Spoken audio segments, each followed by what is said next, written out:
Bem amigos, Scania quase pronto, vermelho rubi,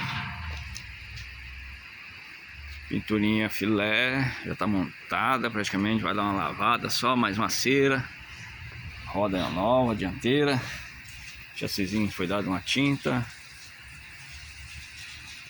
tá ficando filé o bicho. Volta embleminha Scania ali na grade.